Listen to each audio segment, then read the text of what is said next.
Halo kamu rebahan yang kerjanya gelundungan doang, gimana kabarnya? Semoga kalian semua sehat selalu ya. Di video kali ini, aku bakalan ngebawain alur cerita dari anime Roka no Yusa.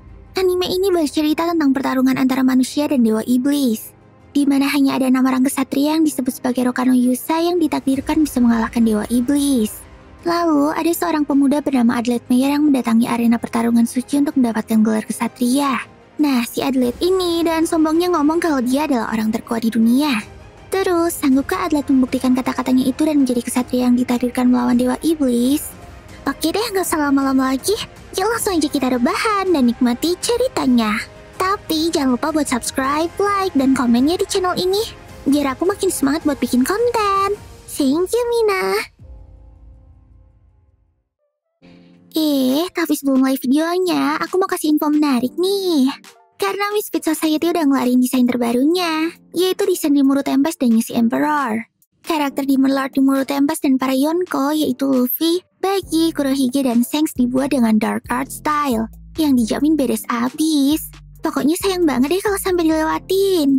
Tapi ada yang spesial juga loh di perilisan yang sekarang. Kamu akan mendapatkan stiker gratis di setiap pembeliannya untuk semua desain. Dan untuk kamu yang order 2 pieces akan mendapatkan stiker, potongan sebesar Rp10.000 dan gantungan kunci banti One Piece gratis. Wah, pokoknya wajib banget deh buat check out sekarang. Soalnya bonus-bonus tadi terbatas hanya untuk 50 orang pertama aja ya. Jangan sampai nggak kebagian. Untuk pemesanan bisa via Shopee, Tokopedia, Lazada, dan WhatsApp. Dan yang pasti semuanya bisa bayar di tempat loh. Wah, mantep banget kan? Jadi tunggu apa lagi? Yuk langsung check out sekarang. Linknya ada di deskripsi ya. Diceritakan bahwa ketika iblis bangkit dan merubah dunia menjadi seperti neraka, Dewi Takdir akan memilih 6 orang kesatria. Dan ke-6 kesatria ini akan dikaruniai kekuatan untuk menyelamatkan dunia. Para kesatria yang terpilih akan selalu berjumlah 6 orang. Maka dari itulah mereka juga sering disebut sebagai Roka no Yusa. Sampai suatu saat muncullah seorang cowok misterius bernama Adlet Meyer yang datang ke kerajaan Vienna. Dia pergi ke sana untuk nunjukin kemampuannya di hadapan Dewi Takdir, supaya dirinya itu bisa dipilih menjadi salah satu kesatria. Bahkan, si Adlet ini juga pede banget buat kenalin dirinya sebagai manusia terkuat di dunia. Namun ternyata, di balik itu semua si Adlet ini tuh punya masa lalu yang dark banget. Rupanya waktu dia masih kecil, Adlet tuh sering diejekin sama teman-temannya dan dibully habis-habisan. Karena hal itulah, dia pengen jadi yang terkuat biar nggak diremehin sama orang-orang di sekitarnya. Lalu, Adlet pun mutusin buat ikutan turnamen suci untuk nunjukin kemampuannya. Sayangnya sebelum turnamen itu dimulai, Adlet malah diserbu sama prajurit yang menghalangi dia buat mengikuti turnamen itu. Tapi dengan mudah, si Adlet ini bisa ngalahin semua prajurit tersebut. Kemudian, dia pun harus berhadapan dengan 2 petarung kuat yang ada di sana. Dan gak disangka, ternyata si Adlet ini juga bisa ngalahin mereka berdua dengan cepat. Bahkan mereka berdua itu langsung tepar. Namun gak lama setelah itu, Adlet pun langsung ditangkap sama para prajurit dan dijeblosin ke penjara karena udah bikin keributan. Terus waktu Adlet di dalam penjara, tiba-tiba ada seorang maid yang datang mengunjungi dia. Si maid itu pun ngomong kalau dia tuh takjub banget waktu ngeliat Adlet yang lagi bertarung tadi. Dan nanyain tentang tujuan Adlet yang bertarung sampai segitunya. Lalu Adlet pun ngejawab kalau dia tuh pengen terpilih sebagai salah satu dari 6 kesatria Roka no Yusa. Dan ngelawan para iblis bersama Putri Nasetania, sang putri dari kerajaan Vienna. Karena sejak kecil, ternyata si Adlet ini tuh emang udah dilatih sama gurunya buat ngalahin dewa iblis. Makanya, Adlet tuh yakin banget kalau dirinya pasti bakalan kepilih sebagai salah satu dari Roka no Yusa tersebut. Terus, Adlet juga ngomong kalau dia tuh udah dengar kabar bahwa ada seseorang yang berniat untuk ngebunuh calon 6 kesatria terpilih itu. Akhirnya setelah berbincang-bincang cukup lama dengan Adlet, maid itu pun langsung meninggalkan dia. Kemudian keesokan harinya, tampaklah Adlet yang lagi dipindahin ke penjara isolasi. Dia dimasukin ke penjara yang bentuknya mirip kayak lubang yang dalam banget. Dan di sana, Adlet udah ngelewatin hari demi hari tanpa adanya makanan dan minuman. Bahkan buat minum aja si Adlet ini harus ngumpulin air hujan pakai bajunya. Terus beberapa minggu kemudian, akhirnya anggota dari Roka no Yusa pun mulai terpilih. Dan Adlet adalah salah satunya. Malam itu, tiba-tiba ada cahaya muncul yang membuat tangannya bersinar. Dan benar aja, saat itu juga di tangan kanan Adlet ada simbol dari Roka no Yusa. Kemudian gak lama setelah itu, maid yang kemarin tiba-tiba ngedatengin Adlet lagi dan ngomong kalau dia tuh sebenarnya adalah Putri Nasetania. Ngedengar hal tersebut, si Adletnya langsung kaget dong. Dia gak nyangka kalau maid itu sebenarnya adalah sang putri. Lalu Putri Nasetania pun nunjukin lambang Roka no Yusa yang ada di dadanya. Seketika itu juga atlet pun ikut kesenangan dan nunjukin lambang yang dia punya. Akhirnya tanpa basa-basi lagi, Nasetania pun langsung ngebebasin atlet dari penjara tersebut. Bahkan dia juga ngejebak para prajurit penjaganya di dalam lubang penjara itu. Kemudian dengan cepat, Nasetania pun langsung ngajakin atlet buat kabur bersamanya. Setelah itu, mereka berdua pun segera melakukan perjalanan menuju barat untuk menemui para kesatria terpilih lainnya. Mereka berencana untuk bergabung dengan yang lainnya dan segera mengalahkan Dewa Iblis. Lalu dalam beberapa hari perjalanan, atlet sama Nasetania pun saling ngobrol dan jadi semakin akrab. Bahkan mereka berdua juga latih tanding bersama buat naikin kemampuan bertarungnya. Atlet pun jadi bisa ngeliat kemampuan bertarung Nasetania yang sesungguhnya. Dan tiba-tiba aja, di tengah perjalanan mereka dikagetin sama penduduk desa yang lagi lari ketakutan. Rupanya mereka itu lagi diserang sama Kyoma, yaitu iblis jahat yang biasanya menyerang para penduduk. Lalu tanpa pikir panjang lagi, Adle dan Nasetania pun langsung maju buat ngalahin Kyoma tersebut. Dan dengan combo serangan mereka berdua yang epik, akhirnya Kyoma itu pun bisa dikalahin.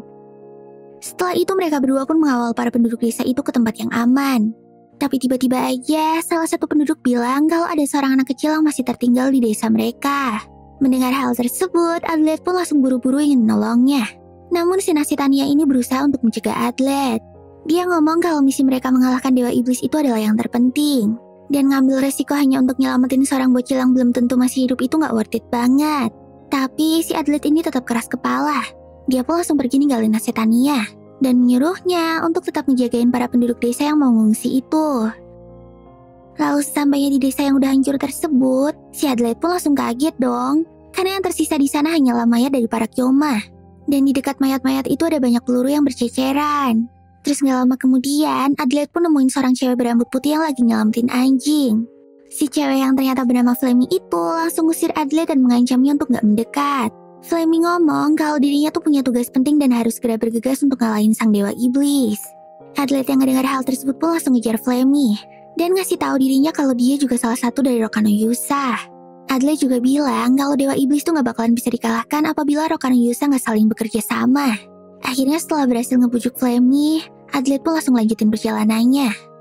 Namun sebelum itu, Adlet juga ngabarin Nasetania lewat surat dan mengirimkannya pakai kuda. Alhasil, Nasetania pun kembali melanjutkan perjalanan menuju Tanah Iblis sendirian. Sedangkan Adlet dan Flammy memutuskan buat mampir ke sebuah kuil terlebih dahulu. Di kuil tersebut, para penjaganya ngejelasin tentang penghalang atau Keka yang bisa ngebantu para kesatria buat ngalahin Dewa Iblis. Akhirnya setelah ngedapetin informasi yang berguna itu, Adlet sama Flammy pun kembali ngelanjutin perjalanan mereka menuju Tanah Iblis. Tapi di tengah jalan, tiba-tiba aja mereka berdua diserang secara mendadak sama Nasetania dan Goldov. Nah, ternyata si Goldov ini juga merupakan salah satu dari Rokano Yusa. Nasetania pun langsung bersiap buat menyerang Flammy lagi. Dia ngasih tahu Adlet bahwa Flammy itu sebenarnya adalah musuh, karena dia adalah orang yang selama ini telah ngebunuh para calon kesatria potensial yang kemungkinan bakalan terpilih sebagai Rokano Yusa. Saat itu Flammy gak ngebantah sama sekali. Dia pun ngejawab kalau semua itu dia lakuin biar Dewa Iblis bisa dikalahin. Karena bila kesatria-kesatria lemah tetap terpilih, maka kemungkinan mereka berhasil ngalahin Dewa Iblis pun akan semakin tipis. Saat itu juga Nasetania dan Goldov pun langsung mutusin bahwa Flammy itu emang musuh mereka. Nasetania dan Goldov pun kembali bersiap buat menyerang Flammy. Tapi lagi-lagi si Adlet berusaha buat melerai mereka dan ngeyakinin Nasetania kalau Flammy itu bukanlah musuh. Namun kayaknya Nasetania dan Goldov gak mau ngedengerin alasan Adlet itu. Mereka berdua langsung menyerang Flammy lagi. Bahkan, Goldov juga gak segan-segan buat menyerang Adlet yang mencoba menghalangi mereka. Tapi dengan tegas, Adlet tetap berdiri melindungi Flammy dan mengatakan bahwa dia gak percaya kalau Flammy adalah musuh. Karena menurut Adlet, gak mungkin banget kalau orang jahat bisa kepilih sebagai salah satu dari Rokano Yusa. Adlet juga mengatakan kalau dirinya ada di pihak Flammy jika mereka memang harus bertarung. Sampai akhirnya, Nasetania pun luluh dan memilih untuk percaya sama pendapatnya Adlet. Lalu, dia pun ngasih tahu Goldov buat berhenti bertarung. Namun saat itu juga, Nasetania tetap bilang kalau dia masih belum percaya sepenuhnya sama Flammy. Alhasil mereka berempat pun kembali melanjutkan perjalanan. Namun tiba-tiba aja mereka ngelihat segerombolan Kyoma yang lagi terbang menuju kuil. Dan tanpa pikir panjang lagi, mereka pun segera lari ke sana. Di tengah jalan muncullah segerombolan Kyoma lain yang menghadang mereka. Pertarungan pun gak bisa dihindari lagi. Nasetania dan yang lainnya langsung menghadapi Kyoma-Kyoma tersebut. Terus pada saat yang sama, Nasetania langsung menyuruh Adlet buat ninggalin mereka dan segera pergi ke kuil. Adlet pun menyetujuinya. Dia segera berlari meninggalkan mereka. Lalu sesampainya di kuil, Adlet nemuin seorang pendeta yang lagi terluka. Dia pun mencoba buat nolongin pendeta itu. Tapi dengan sisa tenaganya, pendeta tersebut malah nyuruh Adlet buat buru-buru masuk ke kuil. Alhasil, Adlet pun nurut dan mencoba buat ngebuka pintu kuil itu. Namun sayangnya, dia sama sekali nggak bisa ngebuka pintu kuil tersebut. Hingga akhirnya, Adlet pun mutusin buat masang peledak di sana. Lalu setelah pintunya kebuka, tiba-tiba ada 2 prajurit armor yang muncul dari dalam kuil dan langsung menyerang Adlet. Adlet pun kaget banget dong. Saat itu juga dia berusaha buat nanyain apa yang sebenarnya terjadi ke pendeta tadi. Tapi pas mau ditanyain, tiba-tiba pendeta itu malah berubah bentuk menjadi Kyoma dan pergi dari sana. Dan saat itu juga, Adlet ngerasain sensasi dingin yang menakutkan sebelum masuk ke dalam kuil. Bahkan tiba-tiba aja ada kabut tebal yang langsung menyelimuti tempat tersebut. Dia pun ngerasa kalau ada seseorang yang udah ngaktifin KKI penghalang yang ada di dalam kuil. Lalu tanpa pikir panjang lagi, Adlet pun langsung masuk dan ngecek dengan hati-hati. Tapi pas Adlet masuk, di sana sama sekali nggak ada siapa-siapa. Namun sayangnya, KKI penghalang tersebut emang beneran udah diaktifin. Ada sebuah pedang yang nancep di panel KKI. Adlet pun kebingungan dan langsung nyoba buat ngecek sekitarnya lagi. Dia berusaha mencari orang yang udah ngaktifin penghalang itu. Tapi tetap aja, di sana kosong dan gak ada siapa-siapa. Terus gak lama setelah itu, Nasitania, Flammy, dan Goldov pun sampai. Saat itu juga Nasitania langsung nanya kenapa Adlet ngaktifin penghalang tersebut. Adlet pun ngejawab kalau bukan dia yang ngaktifin penghalangnya. Akhirnya mereka pun mencoba mencari tahu tentang apa yang sebenarnya terjadi. Dan pada saat yang sama, Goldov berusaha buat matiin penghalang itu dan mencabut pedang tersebut. Tapi waktu dicek sama Flammy, ternyata kabutnya tuh masih tetap ada dan gak hilang-hilang. Lalu, Adlet pun nyoba buat netesin darahnya ke panel tersebut dan berharap agar bisa matiin penghalang itu. Namun sayangnya usaha tersebut juga gagal. Penghalang kabut yang ada di sana masih tetap ada. Akhirnya, Nasitania pun jadi semakin panik dan mulai menggila. Sambil megang pedang di tangannya, Nasitania mulai teriak-teriak dan ngehancurin panel KK yang ada di sana. Untungnya Flammy langsung muncul dan menampar Nasitania yang udah kehilangan kendali itu. Flammy berusaha buat menangin dia. Terus pada saat yang sama, tiba-tiba ada suara langkah kaki yang ngedeketin mereka. Dan ternyata itu adalah Kemo, salah satu dari Rokano Yusa yang baru aja datang. Dia pun langsung nanyain apa yang sedang terjadi di sana. Dan saat itu juga, Kemo langsung mengenali Nasitania, Flammy, dan Goldov. Hanya Adlet doang yang gak dikenali sama dia. Akhirnya Adlet pun langsung kenalin dirinya dan mengaku sebagai manusia terkuat yang ada di bumi. Kemudian tiba-tiba Kemo pun mutusin bahwa mereka semua harus ngebunuh Flammy. Flammy pun langsung bersiap dong, dia segera ngarahin senjatanya ke Kemo. Namun pada saat itu juga, Adlet dan Nasitania berusaha buat melerai mereka berdua. Lalu gak lama setelahnya, muncullah seorang cewek cantik bernama Mora yang juga merupakan salah satu dari Rokano Yusa. Setelah ngelihat keributan yang terjadi, si Mora pun jadi bertanya-tanya tentang apa yang lagi didebatin sama mereka. Dan akhirnya, Mora pun sadar kalau si Kemo itu lagi ngajakin Flammy ribut. Dia pun langsung nyuruh Kemo buat berhenti bersikap kayak gitu. Dan Mora juga ngomong kalau salah satu di antara mereka adalah kesatria palsu yang lagi berpura-pura jadi anggota Rokano Yusa. Soalnya Mora ini juga ternyata datang dengan seorang cowok bernama Hans. Dia juga mengklaim dirinya sebagai salah satu dari anggota Rokano Yusa. Ngedengar hal tersebut, mereka semua pun jadi kaget.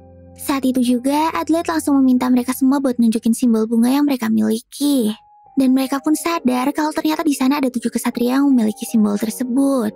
Terus, Mora pun ngasih tahu mereka tentang kisah kesatria bunga pertama yang membagi kekuatannya menjadi 6 bagian. Dan memberikannya kepada 6 kesatria terpilih yaitu Rokano Yusa. Jadi, nggak mungkin banget kalau sampai ada kesatria ke-7 yang muncul. Maka kemungkinan besar salah satu dari mereka adalah kesatria palsu yang emang berniat buat ngebunuh mereka semua dan ngejebak mereka dalam penghalang tersebut. Akhirnya Adlet dan Hans pun pergi ke hutan buat mencari jalan keluar dari kabut itu. Tapi sayangnya lagi-lagi mereka kembali bertemu di titik yang sama. Alhasil mereka pun sadar kalau selama ini mereka tuh cuma ngebuat lingkaran aja. Dan sama sekali nggak bisa nemuin cara buat keluar dari sana. Terus ketika mereka kembali ke dalam kuil, tiba-tiba aja mereka ngeliat Flammy yang udah diikat pakai rantai. Ternyata selama Adlet dan Hans pergi, si Flammy ini tuh dicurigai sebagai kesatria ke-7, yaitu si kesatria palsu. Bahkan Flammy juga dituduh sebagai tersangka utama yang udah ngaktifin KKI penghalang tersebut. Dan gak lama setelah itu, Mora pun muncul dan meminta mereka semua untuk saling berbagi informasi satu sama lain. Sementara Mora sendiri akan mulai menginterogasi Flammy. Sampai akhirnya Flammy pun ngaku dan ngebuka identitasnya yang sebenarnya ke mereka. Flammy ngomong kalau dirinya tuh sebenarnya adalah makhluk setengah manusia setengah Kyoma. Dia lahir dari ayah manusia dan ibu iblis. Lalu setelah itu, Adlet juga ikutan nyeritain masa lalunya ke Hans. Namun saat itu juga, Hans ngerasa ada yang mencurigakan dari Adlet. Dia pun gak percaya sama ceritanya Adlet itu dan langsung menyerangnya. Karena hal tersebut, akhirnya Adlet malah jadi tersangka utama yang dicurigai sebagai pahlawan palsu. Adlet yang udah panik banget pun langsung ngeluarin bom cahaya buat mengalihkan perhatian mereka. Lalu dengan cepat, dia segera ngebawa Flammy sebagai sandera. Bahkan, Adlet juga ngegunain jarum racunnya buat ngebuat Flammy gak sadar. Saat itu Adlet ngomong kalau dia bakalan ngebunuh Flammy jika mereka berani mengejarnya. Terus tanpa pikir panjang, Adlet pun langsung kabur dari tempat itu. Tapi dengan cepat Hans ngelemparin belatinya langsung mengenai Adlet dengan telak. Gara-gara belati itu, pergerakan Adlet pun jadi melambat. Dan karena udah ngeluarin banyak darah, akhirnya Adlet pun jatuh pingsan di tengah hutan. Terus ketika lagi pingsan, Adlet ini kembali teringat sama kenangan masa kecilnya dulu. Ketika dia pertama kali datang nemuin gurunya dan memohon buat dilatih olehnya. Kemudian waktu udah sadar, Adlet pun notice kalau perutnya yang terluka itu udah diperban dan dirawat sama Flammy. Lalu mereka berdua pun ngobrol tentang masa lalu mereka dan saling terbuka satu sama lain. Adlet pun ngomong ke Flammy kalau dia tuh bakalan berusaha buat nunjukin bahwa dirinya tuh gak bersalah. Dan dia bukanlah kesatria ketujuh. Terus Adlet pun cerita kalau dari kecil dirinya tuh udah diajarin dengan keras sama gurunya. Bahkan dia sampai belajar sense agar bisa bertarung dan ngalahin dewa iblis. Adlet juga bilang kalau dulu waktu dia masih kecil, ada seorang Kyoma berkepala kadal dan bersayap 3 yang tiba-tiba datang ke desanya. Dan gara-gara kedatangan Kyoma itu, akhirnya teman Adlet dan saudara perempuannya pun harus meninggoy. Setelah mendengar hal tersebut, Flammy pun yakin kalau Kyoma yang dimaksud sama Adlet itu adalah ibunya. Terus Flammy pun ngomong kalau selama ini ibunya tuh cuma pura-pura menyayanginya. Dan saat Flammy gagal ngebunuh Kemo, ibunya langsung marah besar dan berniat buat ngebunuh Flammy. Akhirnya karena ngerasa dikhianatin, Flammy pun mutusin buat mutus ikatan dengan Kyoma dan memilih untuk ngalahin dewa iblis. Lalu setelah itu, Flammy pun pergi ninggalin Adlet sendirian dan kembali ke kuil. Sedangkan di sisi lain, para kesatria yang ada di dalam kuil ngerencanain sesuatu buat nangkap dan ngebunuh Adlet. Alhasil, mereka pun mutusin buat berpencar dan nyariin keberadaan Adlet. Hingga akhirnya Hans pun berhasil nemuin Adlet. Dan tanpa basa-basi lagi, Hans langsung menyerang Adlet dengan serius. Akhirnya pertarungan mereka berdua pun gak bisa dihindari lagi. Namun, meskipun Adlet punya kesempatan buat kabur, dia lebih milih untuk tetap melanjutin pertarungannya tersebut sambil ngeyakinin Hans kalau dirinya tuh gak bersalah. Sayangnya itu semua gak mempan. Hans tetap mencurigai Adlet. Bahkan, dia sama sekali gak menghentikan serangannya. Dan saat Adlet punya kesempatan buat ngebunuh Hans, dia gak melakukan itu. Si Adlet masih berusaha buat nunjukin ke Hans kalau dirinya tuh bukanlah impostor. Sampai akhirnya Hans pun ngomong ke Adlet kalau dialah impostor yang sebenarnya sambil memotong leher Adlet. Namun setelah itu, akhirnya Adlet pun sadar kalau apa yang dilihatnya tersebut sebenarnya cuma halusinasi aja. Dan setelah ngeliat ekspresi Adlet yang kayak orang kesakitan, akhirnya Hans pun percaya kalau Adlet tuh gak bersalah. Karena kalau Adlet emang impostor yang sebenarnya, maka harusnya ekspresi Adlet gak kesakitan kayak gitu. Sedangkan di tempat lain, tampaklah Nasetania dan Godlove yang lagi nyariin Adlet. Saat itu Nasetania ngomong ke Godlove kalau kemungkinan besar Hans adalah impostor yang sebenarnya.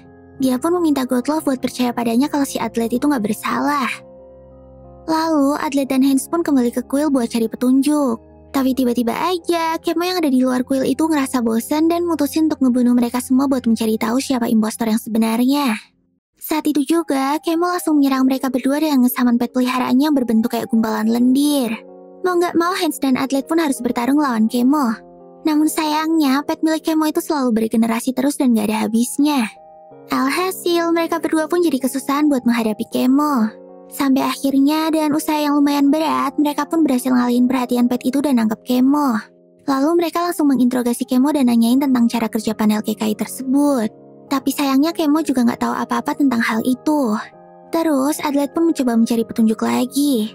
Dia langsung ngegunain bom pemberian Flammy buat ngasih sinyal padanya.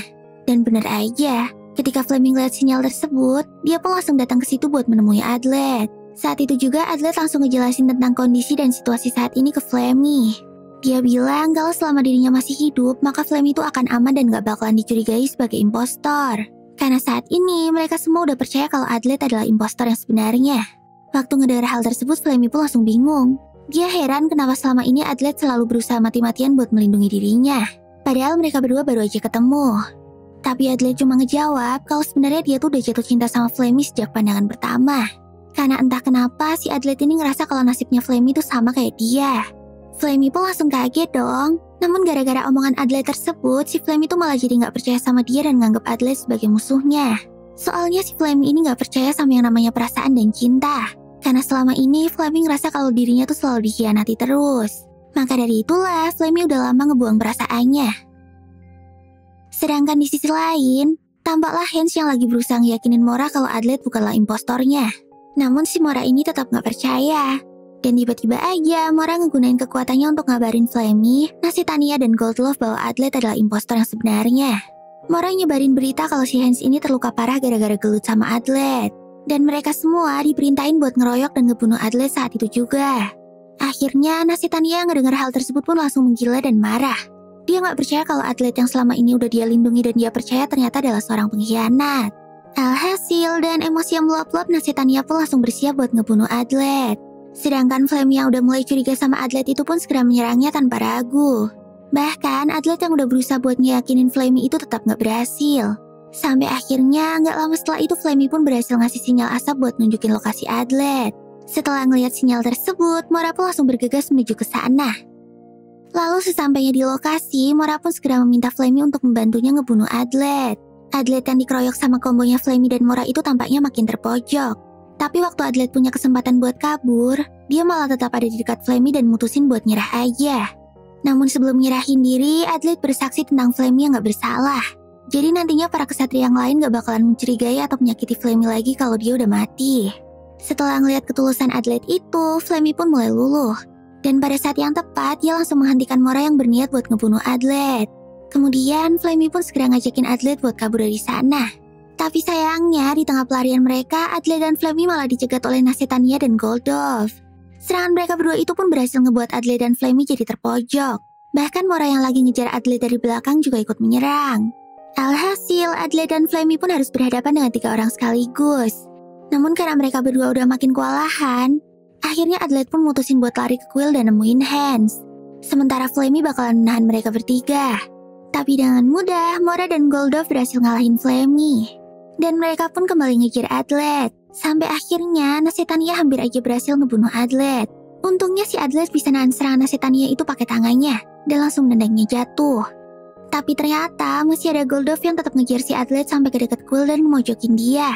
Terus waktu Tania dan Mora nyusul ke tempat itu, Tania kaget banget waktu ngeliat Kemo dan Hans yang ternyata masih hidup. Tania pun langsung ngerasa bersalah karena udah nuduh Adelaide dan minta maaf sama dia karena udah menyerangnya. Terus tiba-tiba aja Adelaide ngomong kalau dia tuh udah tahu siapa kesatria ketujuh yang palsu. Teori Adelaide ini ada hubungannya dengan anak dari pendeta bernama Rira yang dibunuh dan tubuhnya disembunyikan oleh kesatria ketujuh itu. Dan emang benar, Hans berhasil nemuin tubuh anak pendeta tersebut. Adelaide pun terus nambahin kalau teorinya itu benar, maka kemungkinan besar Mora adalah kesatria ketujuh. Tapi Kemal langsung membantah teori Adelaide itu. Dia nemuin panel yang nunjukin kalau cara ngaktifin penghalang di sekitar kuil adalah dengan mengambil pisau dari panel Kekai, memberi darah ke panel itu dan menghancurkannya. Nah, orang yang mengambil pisau itu adalah Goldlove, dan yang ngasih darah ke panel tersebut adalah Adelaide. Tapi mereka berdua nggak menghancurkannya. Jadi mereka semua pun mikir kalau orang yang ngehancurin panel itu adalah kesatria ketujuh. Dan Flammy pun ngomong kalau Tania lah orang yang telah ngehancurin panel tersebut. Adelaide juga nambahin kalau Tania lah orang yang maksa banget untuk menyuruhnya masuk ke kuil itu duluan. Jadi Adelaide pun mikir kalau Tania ini udah ngerencanain semuanya dari awal. Tania pun gak bisa ngelak lagi dan mengakui bahwa dialah kesatria ketujuh. Tania bilang kalau alasan dia mau ngebunuh semua kesatria adalah karena dia tuh percaya bahwa manusia dan iblis bisa hidup berdampingan dan damai. Tapi untuk mencapai tujuan itu akan ada lebih dari 500.000 manusia yang mati. Adelaide pun langsung nyuruh semua kesatria buat ngebunuh Tania. Tapi dia berhasil meloloskan diri. Dan habis itu, tiba-tiba Adelaide pingsan karena kehabisan darah. Setelah bangun, dia pun melihat Mora yang lagi ngerawat lukanya. Mora juga minta maaf karena dia udah nuduh Adelaide dan gagal untuk mengetahui siapa kesatria ketujuh yang sebenarnya. Gak lama kemudian, para kesatria pun memutuskan untuk pergi ke tempat Dewa Iblis dan melawannya. Tapi tiba-tiba aja, muncul seseorang yang bernama Rolonia. Dia adalah teman masa kecil Adelaide. Dia pun minta maaf ke mereka semua karena udah datang terlambat gara-gara terhalang kabut. Si Rolonia ini juga ngaku kalau dia adalah salah satu dari kesatria Rokano Yusa. Yang lainnya pun langsung kaget dong setelah mendengar kata-kata Rolonia itu. Karena lagi-lagi ada orang yang mengaku sebagai kesatria ketujuh. Terus di saat lagi bingung, tiba-tiba ada pasukan kerajaan yang datang ke kuil itu dan ngasih tahu mereka kalau ada ribuan iblis yang bakalan menyerang ke tempat itu. Akhirnya para kesatria pun mutusin untuk gak mikirin tentang kesatria ketujuh itu lagi. Dan langsung merencanakan strategi buat ngebunuh dewa iblis dan menyelamatkan dunia. inilah akhir dari anime Roka no Yusa. Oke deh, segini dulu ya videoku kali ini. Jangan lupa buat subscribe, like, dan komen di channel ini ya. Terus nyalain notifikasinya, biar kalian gak ketinggalan kalau aku upload video baru. Oh iya, kalian juga bisa follow sosmed aku dan channel-channel aku yang lainnya loh.